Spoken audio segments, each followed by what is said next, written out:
Welcome back to the neighborhood, boys and girls. Our first guest of the night is Jason Coyle. Jason, welcome Thanks. the neighborhood. Jason works at k.a. Morristown? We're in Marlton now. k.a. Marlton. And tell everybody out there, we talked a little bit briefly before, a little bit of your journey in real estate, how you got here, and what you're doing right now. So about 4 years ago, I started in real estate after being in construction for 20 years. I started right my senior year. I got into the unions and wound up becoming a truck driver for 10 years and hated life. I hated it. I really did. But it was a good paying job, and I thought I had to have that. Then times got tough with construction. I started getting laid off a little bit here and there while work was slow, and was doing home improvements on the side with a local company, and started figuring, well, why don't I sell homes? Like, that seems pretty cool to do. So did the school, and joined Long and Foster in Morristown in 2018, which was cool. I was there for a while. Started to feel lost in the industry a little bit. It's a hard industry. You're thrown in. You're on your own, you know. Teach a baby how to swim. Throw them in, and hope you sink or swim, and that's it. So then a good friend of mine, Devin Denofa, has a group, TCS New Jersey. Talked to Devin. I grew up with Devin in Maple Shade. So I talked to him, and he was like, dude, come on board. We'll get you pointed in the right direction. So I did that about 1.5 years ago. And it's been awesome ever since. I love it. It's a great deal. Yeah, it's nice. I have a bunch of friends that are on Devin's team. He does do it a little differently than a lot of other teams. When I talk to other realtors, a lot of people that have teams don't really give you the love and support that you get on Devin's side of things. So get above and beyond what I see a lot of other teams getting, just with the leadership support, the events that he's always throwing, trying to give back to the community and to our past clients. It's all about them. That's why we're here, is for our clientele, and to make it the best experience they could possibly have, and Devin goes above and beyond with that. Nice. Now, do you have a target market that you farm? Like, are you first-time buyers, luxury homes, certain neighborhood, anything like that? Yeah, I'm more of the first-time home buyers, and people maybe they're starting their families, they're getting into that second home they need. Maple Shade area is where I mainly focus. It's where like I said, I grew up, so that's about where you grew up, and you're still there. And you I said, right? still live there today. Are you still in the same house, or did you move from house to house? I bought my grandmother's house when she passed away. My family had it on the market, and I just took it over. And Maple Shade is one of those towns where you have it. It's not a transient town. It's not like people move in and out. There's a lot of people, when I talk to them, that oh, I was born in Maple Shade. My dad was born in Maple Shade. My grandpa was born in Maple Shade. So it's that tight knit, neighborhood. That's pretty cool. So you went to Maple Shade. Graduated in 2002 from Maple Shade High School.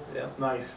And so are you relying heavily on social media, or how do you actually get your message out to the people that you know? Yeah, social media. Obviously nowadays everybody is on their phone 24/7. So social media has to be the way. I go through Instagram mainly, and some Facebook here and there, though I'm not the biggest fan of Facebook, but it's a good tool. Are you a cold caller? Are you a smiler and dialer? Or? I will cold call when I have to, so I do that.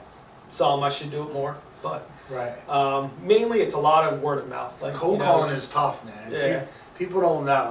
I've done it for years, but cold calling is tough, for sure.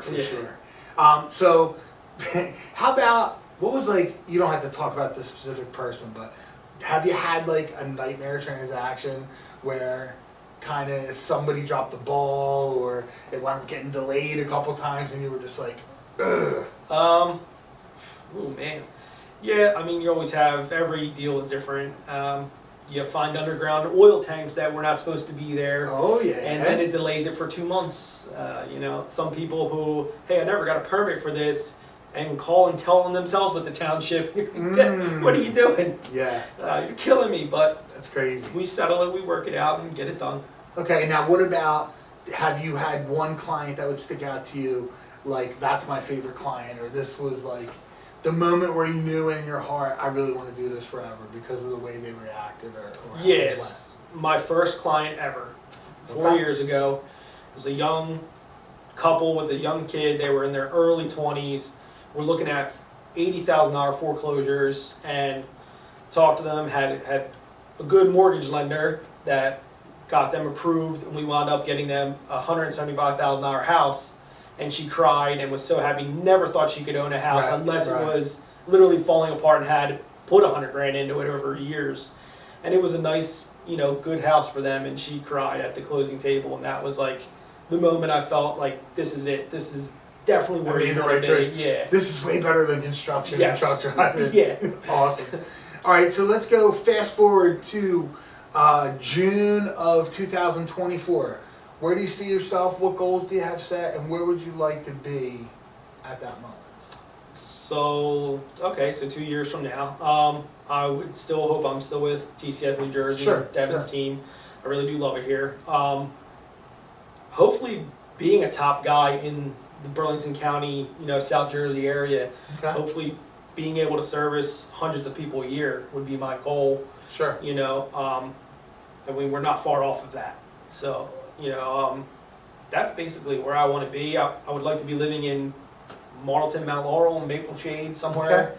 In bigger house, maybe. You're going to take the jump out of Maple Shade, yeah, I think if I moved, I would probably be in the Marlton, Mount Laurel area. Okay. Yeah. All right. You're going to leave the shit. Okay. Don't tell nobody. We won't tell anybody.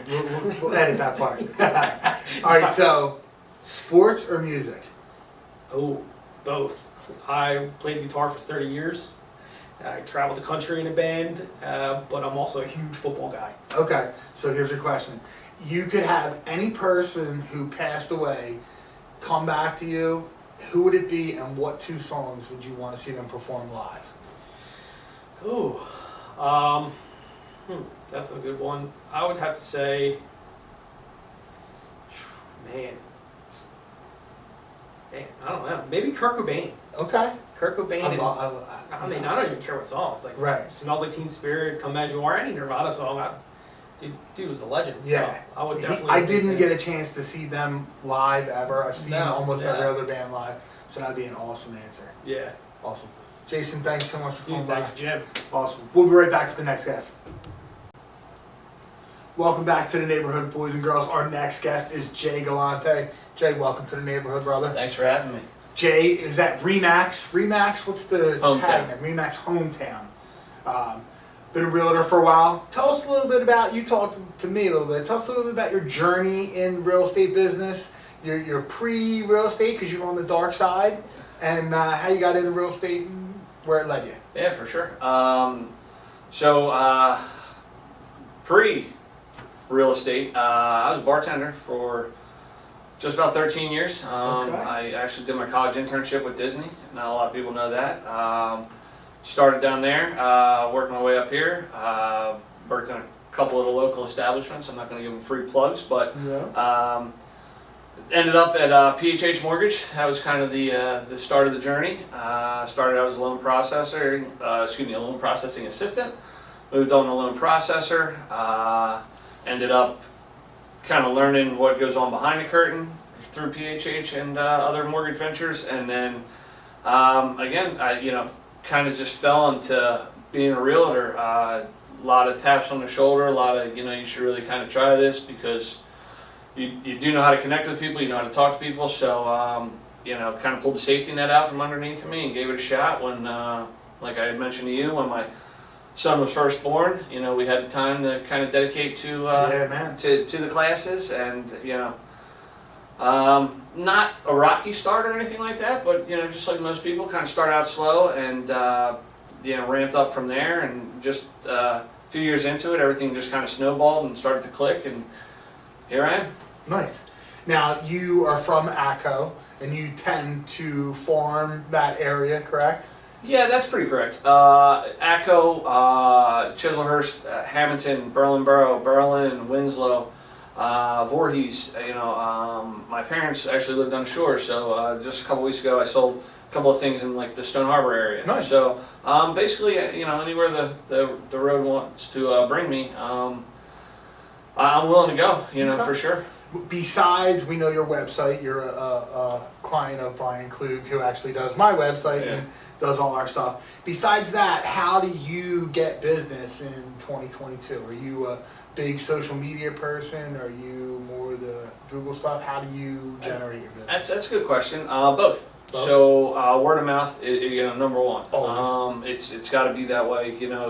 My grandfather told me when I was a kid, all you really have in this world is your name and your handshake. Don't blow either one of them. Mm-hmm. So I try to take care of all my buyers and sellers, so that way, next time they know somebody that needs help, my name's the first one to come out of their mouth. It's really kind of worked out. I've had folks that were strangers at first that were kind of brought to me, end up bringing me their family. So it's really helped out. Again, just kind of pride in what you do. Facebook, I'm pretty big on social media, Facebook, Instagram, Sure. Not so much on Twitter. But also, and the Google searches and stuff like that Brian's got me set up for. Now, do you tend to have a, that's my buyer kind of thing? Are you traditionally a first-time home buyer guy, or is there a client where you're like, oh, that's my client? It's funny you asked. No, not necessarily. Okay. However, with that being said, I love first-time home buyers, second-time home buyers, somebody that bought their first home, saved, basically, you save your entire life, and you're trying to get to this goal of putting, whether it be you by yourself or you and your significant other, your soon-to-be husband, wife, whatever, your small family, into a home that you're no longer renting and paying somebody else's mortgage. You're basically putting all of your trust into a complete stranger. For what it's worth, you as a mortgage guy, here's every document, here's every personal piece of personal information I own. Sure. Please, Now do what you can. We need blood tests. We need. Your second born. Yeah. The way that I look at it is, they kind of put their faith in me. Like, listen, whatever it takes, we just want the keys to the house. So, first-time home buyers, again with investment properties, a shore house or vacation home, something like that. You've attained your first home. You're comfortable there now, and now you want that shore house. You want the house on the bay. You want to be able to go to Ocean City or Stone Harbor or Wildwood whenever you want, and not have to pay a ridiculous fee for the 4th of July week to stay down there. Yeah. Again, hopefully they'll come back to me looking for something like that. Sure. I just had a client that wasn't aware that they could take equity out of their primary residence and use it as a down payment for their second home. Yeah. And I was like, yeah, well, that's where really, when you look at it traditionally, that's where the home values appreciate the most, is the shore properties, the really nice areas. So it's a great investment. And now with the Airbnb coming popular, you don't have to go there every weekend. You can make your mortgage payment 2 weekends a month, and you get to go there for 2 weeks. I mean, there's tons of opportunity. It's unreal, the cash flow that is actually an option at this point. Like you mentioned, setting yourself up. Hey, listen, we're only going to be there the first and last weekend of this month. Boom, Airbnb it. Getting like $290 a day. Insane, right? And you're still cheaper than the house with 5 bedrooms, 5 bathrooms on the beach block in Wildwood. You're still cheaper, and you can almost accommodate the same amount of people, right? Yeah, it's awesome. Now, have you done a lot of business with investors? Some realtors are like, oh, I love investors, and some others are like, no way. My man Michael Rowley that sat in this seat. That's his game. He loves That's my man Rob Bunis, another one. I do, for sure. I have a couple of investors that I feed. Everything goes pretty well. I'm always looking for new ones. I have no problem if they don't have the time, because obviously most investors they got their hands in a couple of different pots. Just going to a property, checking it out for them, taking pictures of what I know that they're looking for. Whether it be the big ticket items. Hey, what's the electrical system look like? What's the HVAC system look like?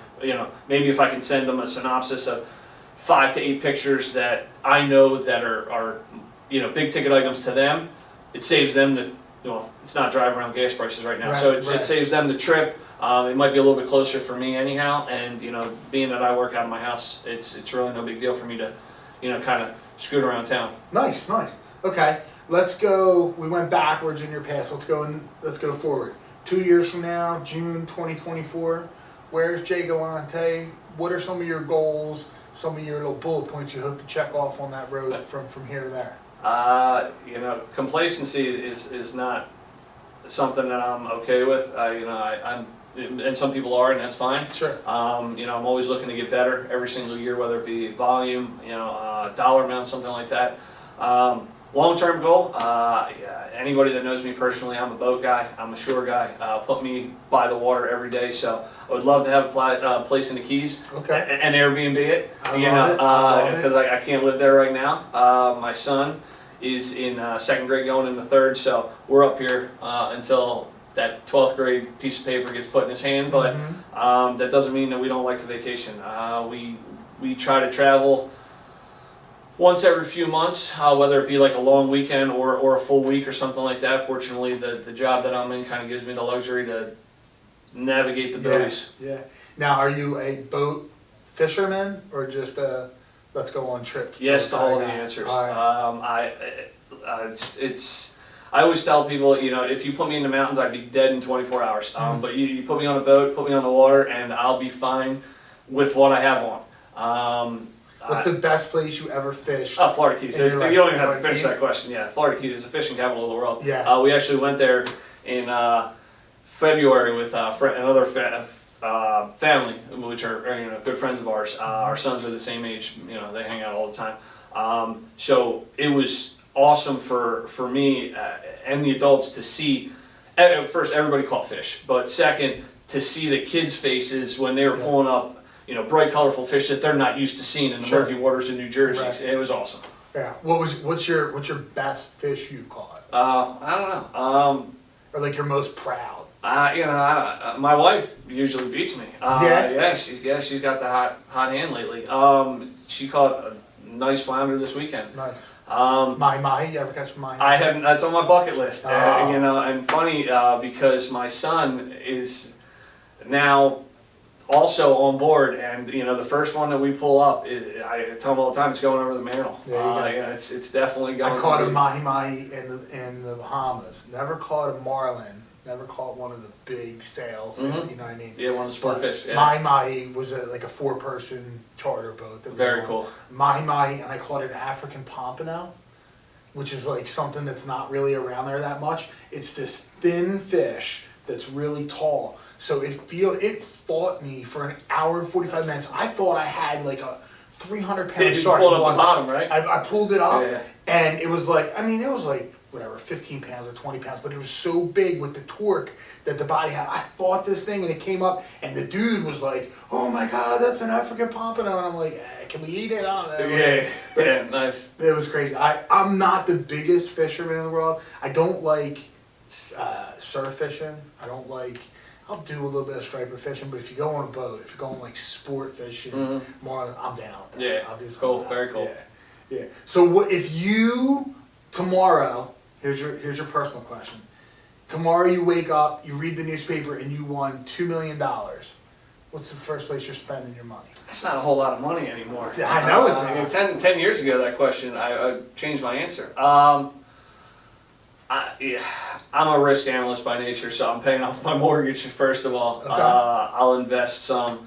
I always kind of say that I'd rather have 2 houses under 500 grand than $1 million house. Sure. So take it and buy a nice condo somewhere warm. I'm not a cold weather person. I never lie to people. I'm not supposed to be from New Jersey. I absolutely hate cold weather. So we do not ski. We don't go north. I am totally a packed shorts and flip-flops and t-shirts kind of person when I go on vacation. So I'd rather just be able to have a place, whether it's the Carolinas, whether it's Florida, someplace that I could, that we could see water. Like I said, I lived in Disney, so I've done that, and I won't live in Central Florida ever again.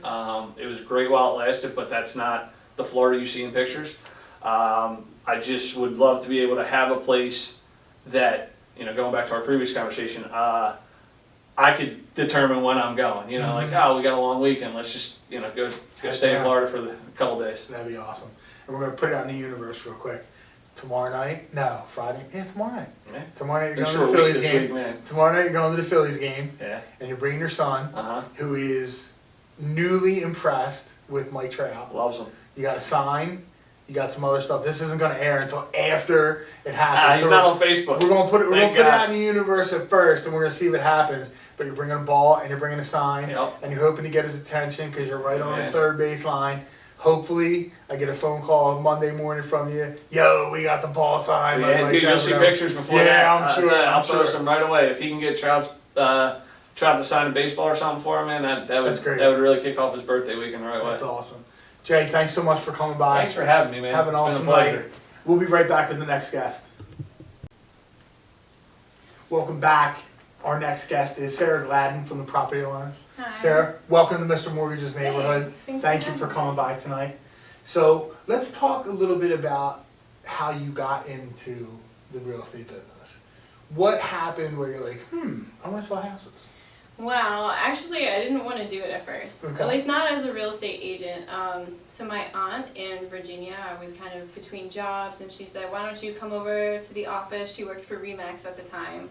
And just try it out, be my admin, and we'll see how everything goes. And she's the one who initially pushed me to get my license. But on a personal note, my older brother got really sick. He had osteosarcoma, so I ended up moving here about 4 years ago to help him out, and I got a job with the Property Alliance as an admin in real estate. And after a while, I just thought, I was watching everybody go through the motions, and I was like, you know what? I can do this. You can do this. Yes. And I just bit the bullet and went and took the test, and here we are. And how long have you been full force a real estate agent? Licensed fully right before COVID, so I guess 2.5 years now. I know it was perfect timing to get my license right before COVID, but it's all worked out actually because I was doing it a couple years prior. I felt like I built a good foundation of people in the area that I could network with, so that way when I got my license, I kind of just hit the ground running. So when COVID hit, did you sell any houses that the people didn't actually go into? No, I did not No. do that. No, I don't do sight unseen. It makes me nervous. Okay, all right. I've had a couple where the people are like, yeah, we never even looked at it. We don't know. We saw the pictures. We're good. Yeah, I mean, What? I do a lot of first-time home buyer stuff, so I don't think that would be comfortable for that type of clientele. But investors or somebody who was like not going to be living in the home primarily, sure, maybe I'd be open to that, but Nice. not for the first-time home buyer. So you touched on it already. Is first-time home buyers your sweet spot? Is that who you primarily gravitate towards? Yeah, I would say so. I think that has to do with the area that I'm serving. I do Camden, Gloucester, Burlington County mostly. I'm going to be shifting down to Cumberland since I'm moving to Vineland, so I'll be opening up. But I think in Pennsauken and Camden, there's just a lot of first-time home buyers, so it just is naturally my pool. Nice, nice. Now, when you go down to Vineland, will you be opening up an office down there, or are you going to stay with the Property Alliance that's up here already? Yeah, good question. I'm going to be staying with the Property Alliance. Part of that's just due to my broker. She's really awesome. I should have said, are you going to be opening the Property Alliance in Vineland? Is what I Good question. So I don't have my broker's license Okay. yet, but maybe in the future. There you go. That's a little nugget for the future. Good deal. And so now you said you have a big family. Mhm. So having that big family, how does that impact your everyday life? Like, how does that make you feel closer to or more withdrawn from people in the public and dealing with them? Yeah, that's a good question too. I think that having a large family kind of breaks you in for dealing with all sorts of people in life, because everybody has really different personalities, and it kind of like prepares you in a way for dealing with that. So I think it helped me be able to talk to anybody. Yeah, and I know I told you my family is large too, my mom's family. Your negotiation skills are on point when you have 11 brothers and sisters. Oh, because yeah. You got to figure out who's getting what, when they're going here. That last piece of French toast is mine. That's right. And you set like your eyes on like 3 or 4 things, and boom, that's yours, and go get it. Yeah. That's awesome. Okay, so we touched a little bit on it. Let's shoot forward 2 years, 2024. Where do you see Sarah Gladden as a person and also as a real estate agent? Yeah, so like I told you, I'm moving to Vineland, and my boyfriend and I just purchased a 10-acre farm down there. So in a couple of years, hopefully I'll have a little one on the way, and we'll be tending to the farm with some chickens, and that will have that wholesome life. But also, In the meantime, I do plan on still continuing my career as a realtor and hopefully moving my business down there, like I said, and just still being, a kick-butt realtor. Nice, nice. All right, now, chickens, is that it? Are you going chickens and goats? No goats. No goats? I'm a little scared of goats, to be honest. They're a little nippy, but Yeah. but the chickens are cool. I had chickens growing up in Virginia, so I feel like I'm ready for that. I love Pigs? having the eggs. No, Pigs? no pigs. I No think the pigs? livestock will be too much. Too much? Just Okay. chickens. Chickens and then vegetables and flowers and stuff like that? Yeah, Or? actually we're doing picked flowers this year Okay. that we're going to be selling, and then also for the winter time we're kind of getting ready for like garlic, spinach, the kind of root vegetables that do really well in the You are colder in the months. perfect spot down there in Vineland. I mean, know. that's like backyard farm specialty. Yeah, You know what I mean? I That's love it. awesome. Fully Cool. ready. Actually, a little anecdote. We bought a bus, like a full-size bus a few years ago that we've been turning into an RV, but recently we're like, why don't we turn it into like a rolling farm stand? So that'll be our next project. Your next project? Yeah. Park it out front and sell things? Yeah. And do that? That's Maybe awesome. take it around to like farmers markets. That would be really fun. That would be awesome. That'd be sweet. Yeah. You got that like the nature part of it, but you also have the business end of it too. Yeah. Down there. That's- Balance. Yeah, it's balance. That's awesome. All right. So your personal question is, if you could sit down and have an interview with anybody throughout history, passed away, dead or whatever, who would you want to sit down and talk to? I have to think about that for a second because I Okay. feel like there's a lot of people who are running through my mind. But I'd have to say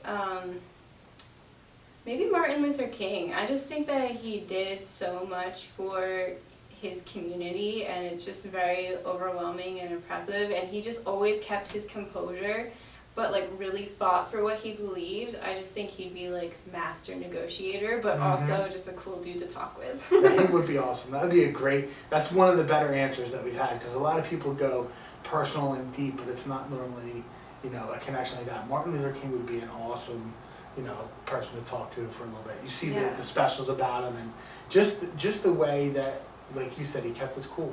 Because I can imagine some of those things going on with me, and I wouldn't have taken it so Right? well. I He was wouldn't. under so much pressure, and he's responsible for so many pivotal moments in our nation's history. Like, why wouldn't you want to talk with someone like Yeah, that? awesome. Sarah, thank you for It coming. was nice to meet you. Definitely Thank you. nice to meet you. We'll be right back with the next guest on Mr. Mortgage's Neighborhood. Welcome back to Mr. Mortgage's Neighborhood. Our last guest of tonight is Rafael Ortiz from EXP up in North Jersey. Rafael, welcome to Thank you for having me. Welcome man. to the I neighborhood. appreciate it. I'm really glad that you came on here, because we were talking for a little bit when we were playing Top Yeah. Golf. Mhm. And you were like, I don't know if I really do. And I was like, dude, because you're younger. Yeah. And I am like super younger entrepreneur, dude. I had a restaurant when I was 18. I Oh, wow. love young hustlers. And Mhm. in my opinion, the younger people I talk to now, I got a bunch of kids, they tend to be less entrepreneurial. You know what I mean? Most of the younger kids that I talk to are like, they want to be corporate. They want to get a job and work on Wall Street, or they want to get a job and work for an advertising firm. So when you said, oh yeah, I'm 22 and I'm doing this, I was like, yes, I gotta get to talk to this guy. So how did you get into real estate, and what was your like main motivator to get into this? Okay, so I actually took the course when I was 18. Okay, My mom's in real estate. She's been in real estate for like the last 3-4 years or so. okay. And she told me, take the course, just try it out. And I wasn't about it. I was only 18, so I was young. Right. Took the course, never took the test, nothing. And then, COVID happened and I was just working in retail. And I just got tired of it, dropped out of college, and then I took the course again, passed the exam, and then once I started the whole real estate thing, I just fell in love with it, being my own boss. Yeah. Yeah, working. Now, do you have the bug now? Are you like, this is it, I'm all in on real estate? Yeah, for sure, for sure. So, give me a little bit of the things that you do on your daily basis that kind of get you pumped up. Like, are you a cold caller? Are you a canvasser? Are you a door knocker? How are you drumming up business? Cold calling. Cold calling? Cold calling, yeah. So I'll wake up, normally, my normal schedule is wake up 5:30, go to the gym, read, meditate. I now start cold calling at 9 o'clock, cold call from 9 to 12, maybe take a little break, and then cold call again some more until 2 o'clock. Dude, I love that, man. Yeah. I am so much a wake up at 5 o'clock, go to the gym, meditate and read person. That's impressive. That's your answer.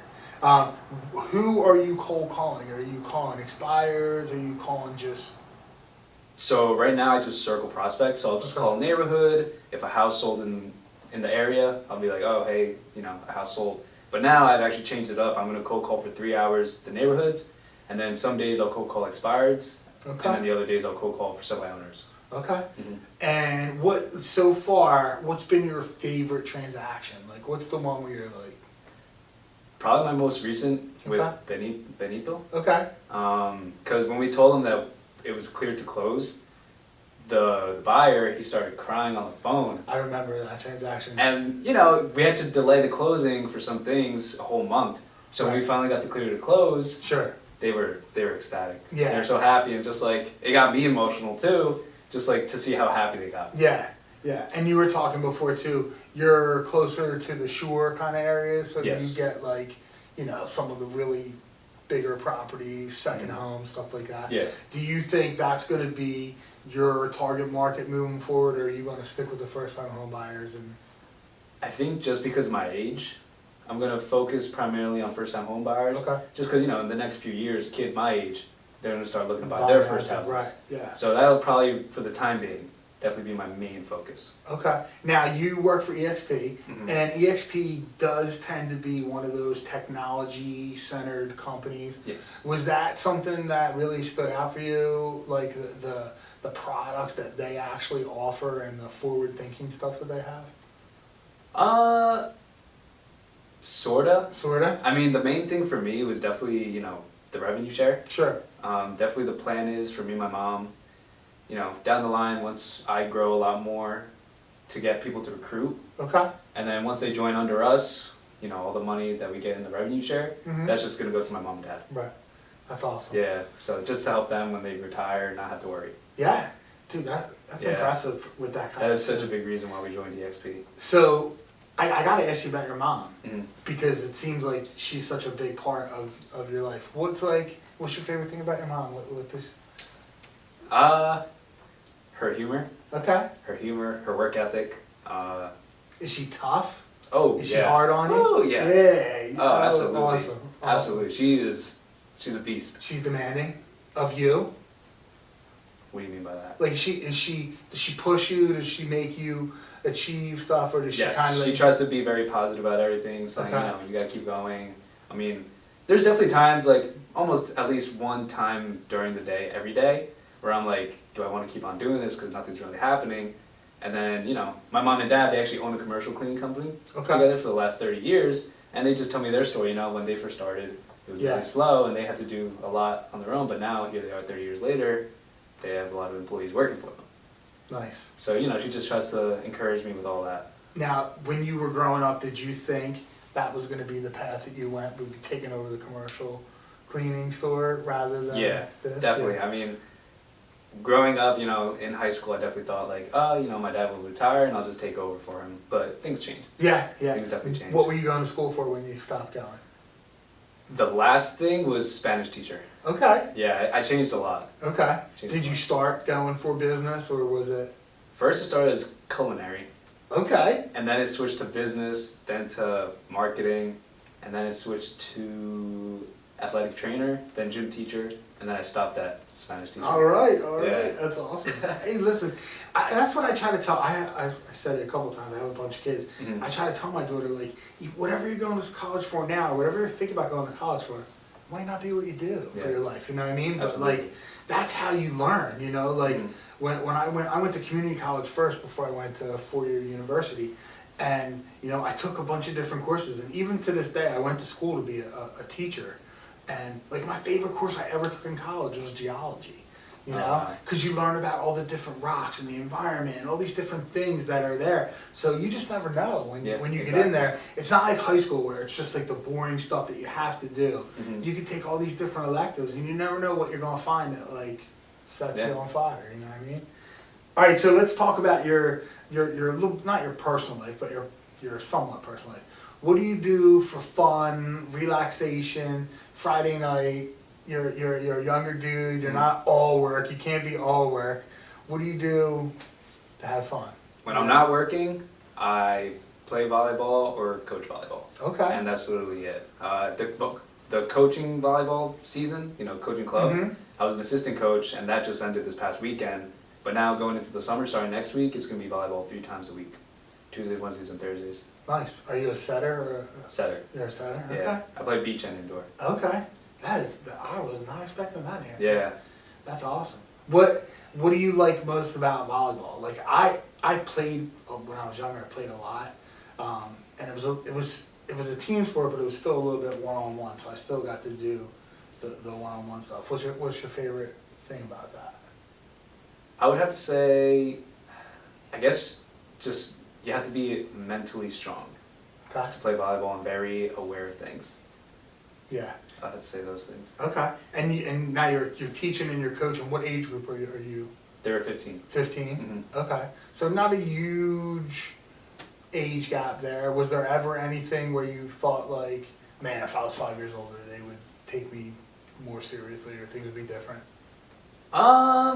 Probably, yes. I mean, they were awesome, the girls that I was coaching. Like I said, this was actually my first year coaching, so it was Okay. definitely a lot more for me learning honestly from them. Because from leaving high school, so for let's say the last 5 years, I was only playing beach. So this was Okay. me getting back into indoor, and I forgot a lot about it.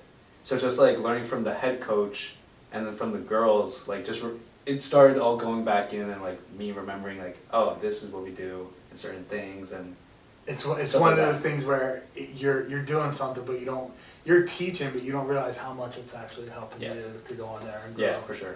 That's awesome. That's Yeah, awesome. it is amazing. All right, here's your question. You wake up tomorrow and you get a phone call that you won $2 million. Yeah, What's the first thing you're spending some money on with your $2 million? paying off all my family's debts. All your family's debts. All my family, my brothers and my parents, like the blood Yeah, family, for sure. that is such an awesome Yeah. answer. Dude, I'm impressed by you. Thank Thank you. you so much for coming on. Thank you for having me. I appreciate I it. hope we do a ton of business. You're going to Yes, kill sir. it in the real estate industry. Thank you. Thank you guys for watching, and we'll be back next week on Mr. Mortgage's Neighborhood.